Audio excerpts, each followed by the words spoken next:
Olá, espero que todos estejam bem. Meu nome é Daniel Rey e nós vamos estudar alguns dos ensinamentos de Jesus sob a ótica do Espiritismo. O tema a ser abordado é amar ao próximo como a si mesmo, que está no capítulo 11 do Evangelho segundo o Espiritismo. Para começar o estudo, nós adotaremos a mesma metodologia de Kardec, iniciando por um trecho da Bíblia do Novo Testamento.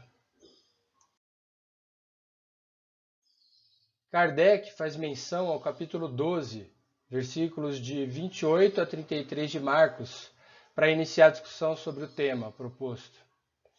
Achegou-se dele um dos escribas que os ouvira discutir, e vendo que lhes respondera bem, indagou dele: qual é o primeiro de todos os mandamentos? Jesus respondeu-lhe: o primeiro de todos os mandamentos é este: ouve, Israel, o Senhor nosso Deus é o único Senhor. Amarás ao Senhor teu Deus de todo o teu coração, de toda a tua alma, de todo o teu espírito e de todas as tuas forças. Eis aqui o segundo: amarás o teu próximo como a ti mesmo. Outro mandamento maior do que estes não existe.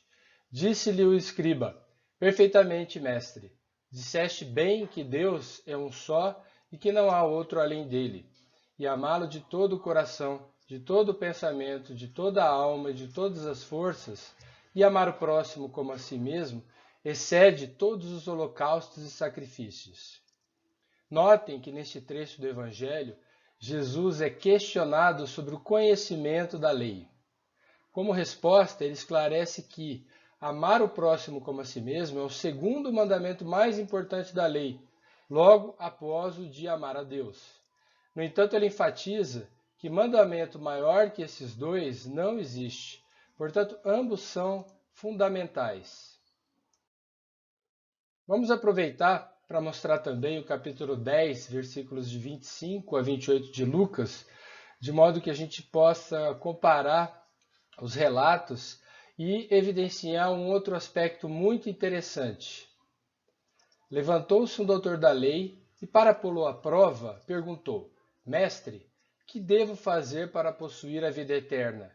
Disse-lhe Jesus: que está escrito na lei? Como é que lês?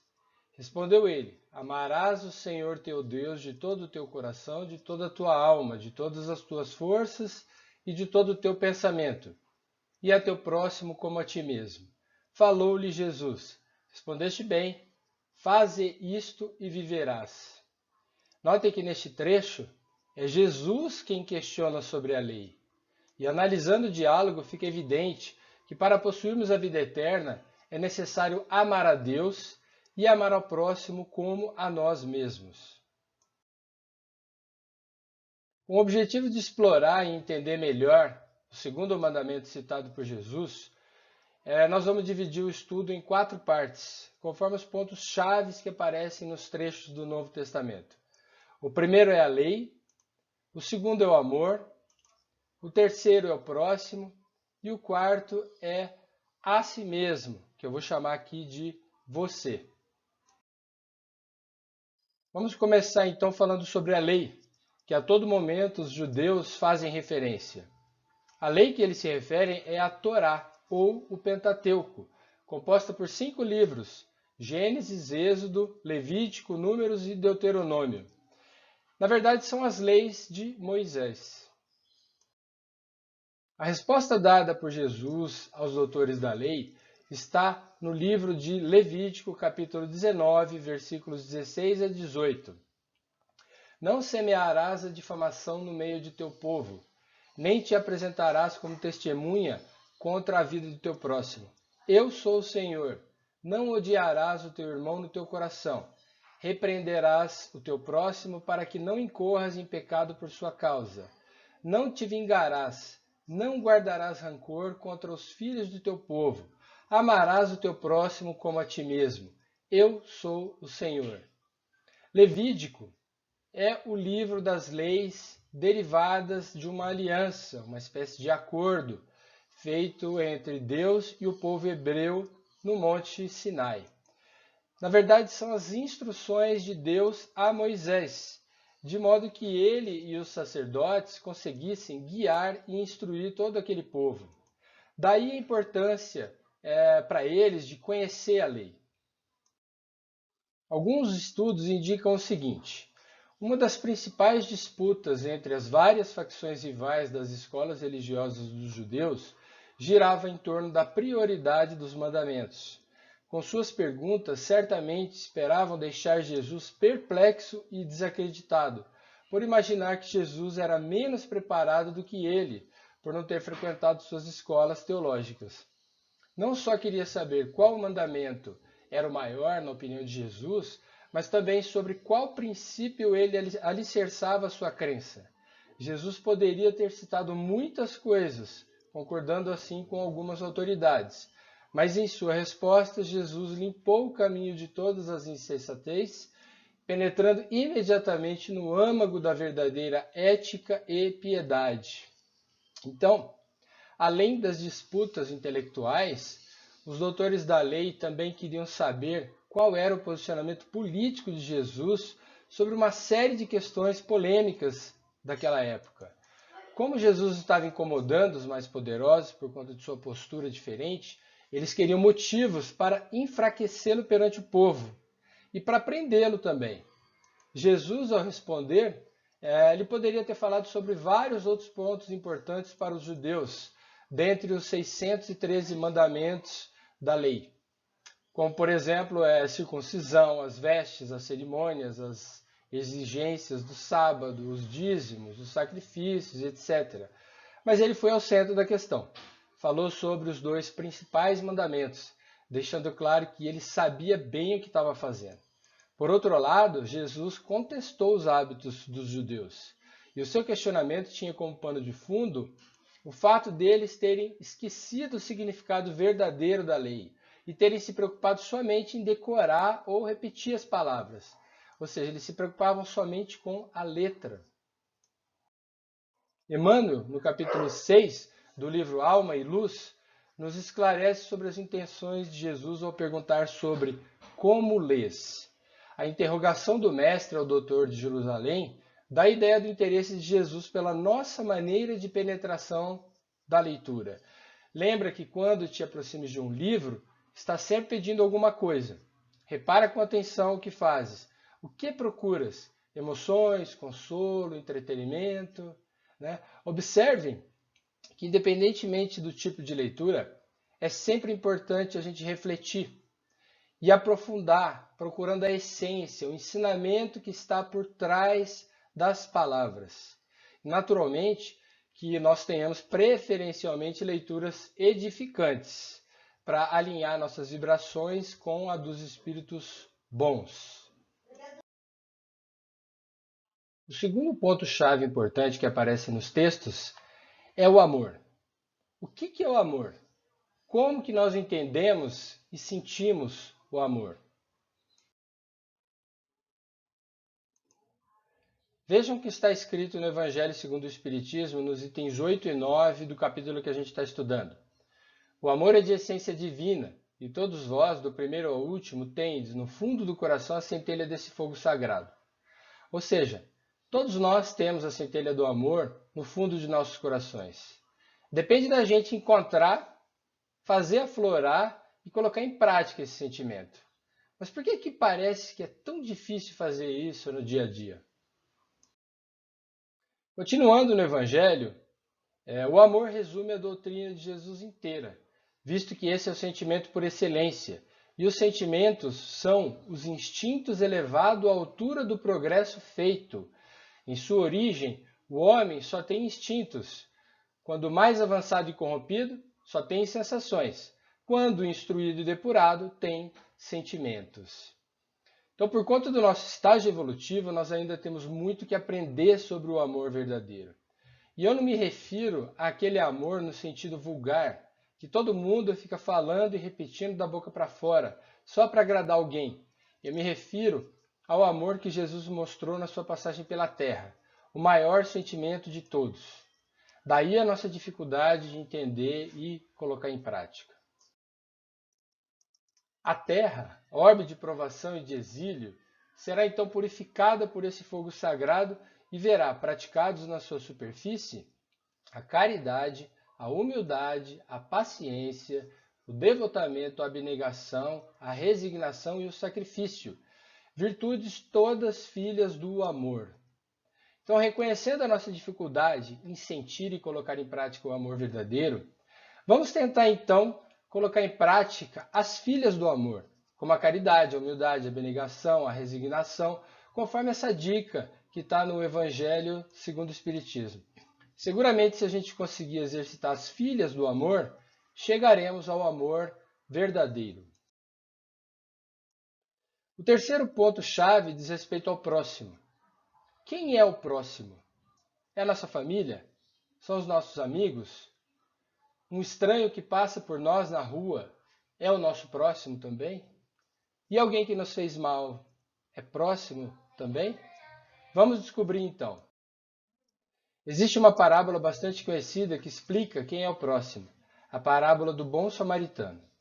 Jesus então contou: um homem descia de Jerusalém a Jericó e caiu nas mãos de salteadores, que o despojaram. E depois de o terem maltratado com muitos ferimentos, retiraram-no, deixando-o meio morto. Por acaso desceu pelo mesmo caminho um sacerdote, viu e passou adiante. Igualmente um levita, chegando àquele lugar, viu e passou também adiante. Mas um samaritano que viajava, chegando àquele lugar, viu-o e moveu-se de compaixão. Aproximando-se, atou-lhe as feridas, deitando nela azeite e vinho, colocou-o sobre a sua própria montaria e levou-o a uma hospedaria e tratou dele.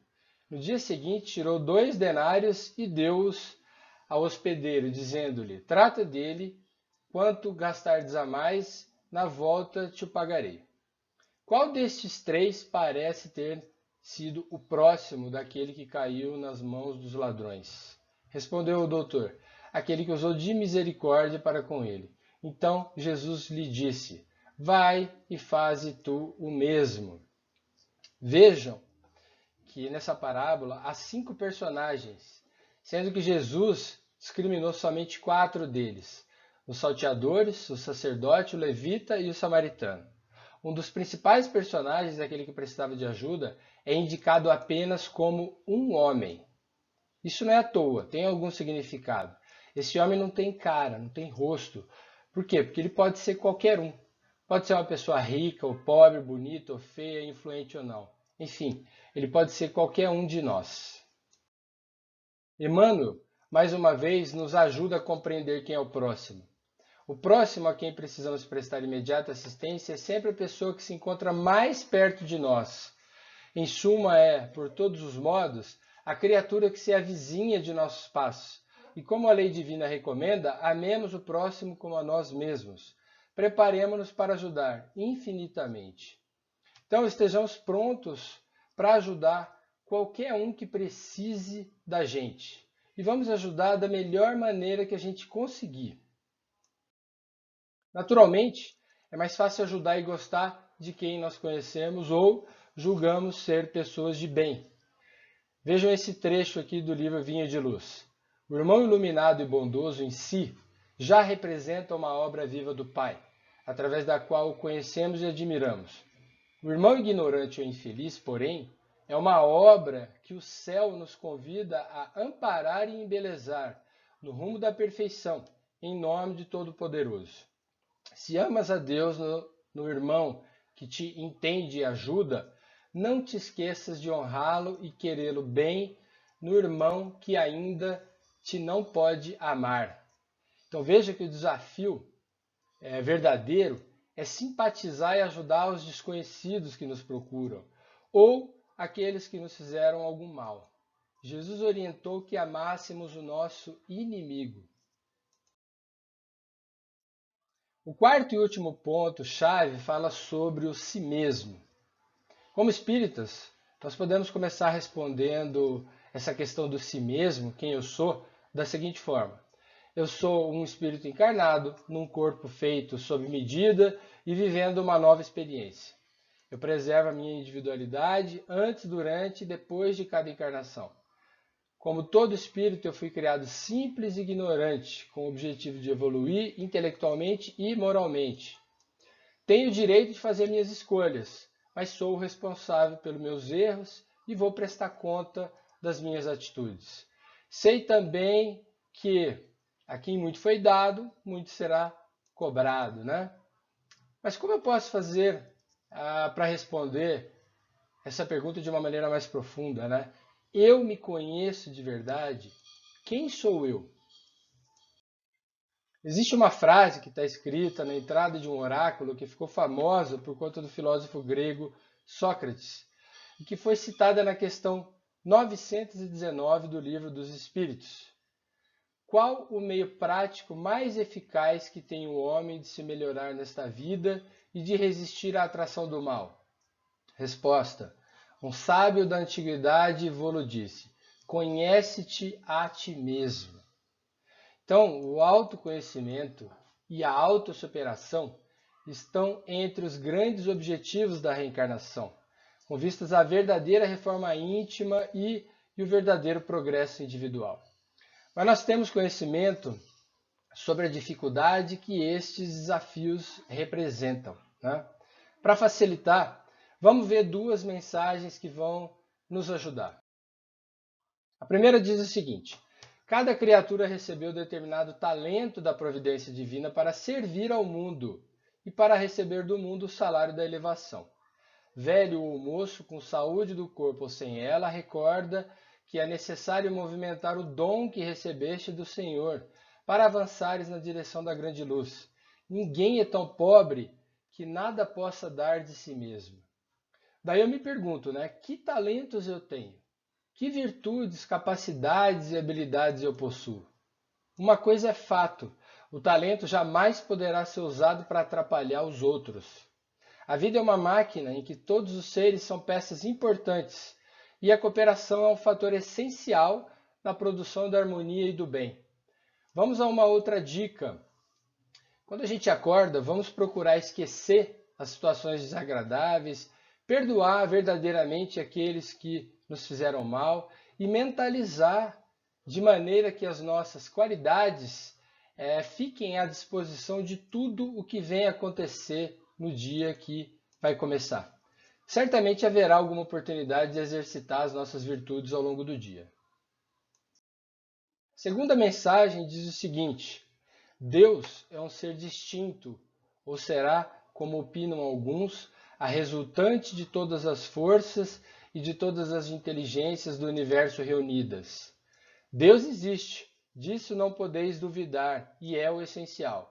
Crede-me, não vades além.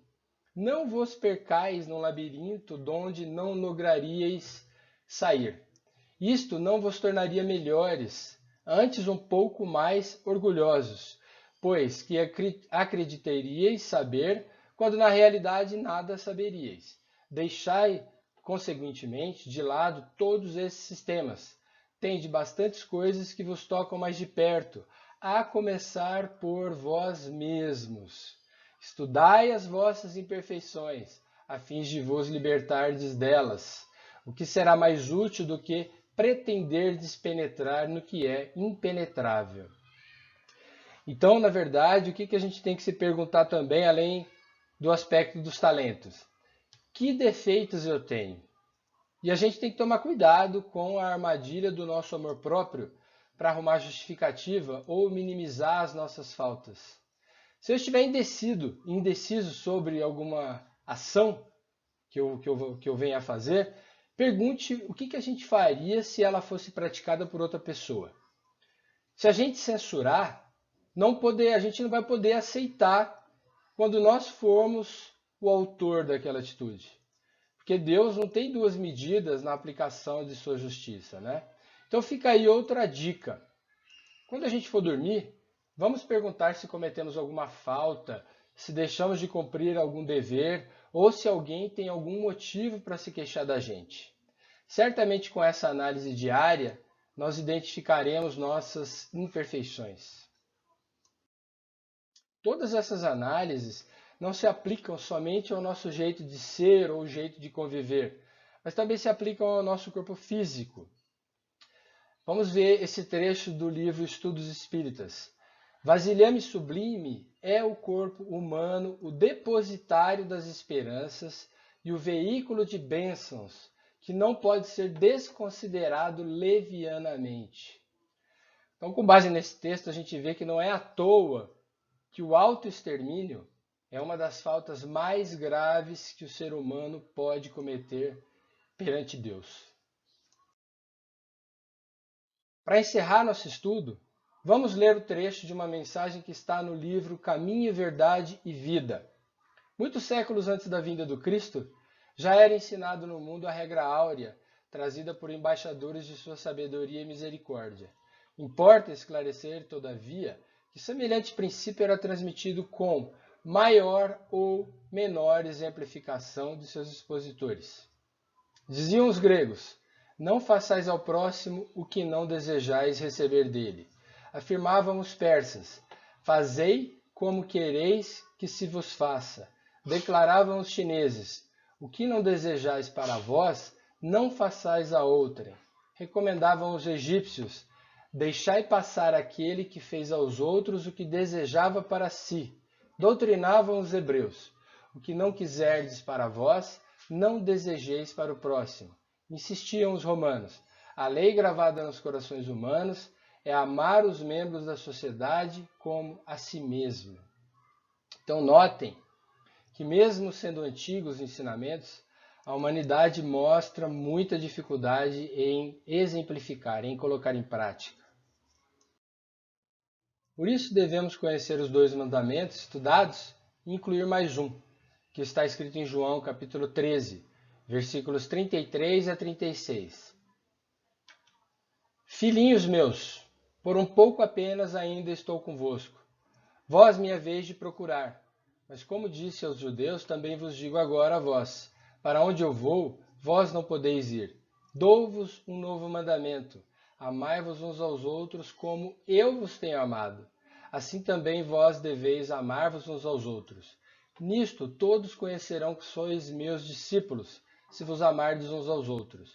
Perguntou-lhe Simão Pedro: Senhor, para onde vais? Jesus respondeu-lhe: para onde vou, não podes seguir-me agora, mas seguir-me-ás mais tarde. Jesus veio colocar em prática os 2 maiores mandamentos. Veio humildemente nos mostrar: como eu vos tenho amado, passa então a ser o 3º mandamento que a gente tem que seguir. Somente a teoria com a prática é que nos faz adquirir a vida eterna. Que todos fiquem bem.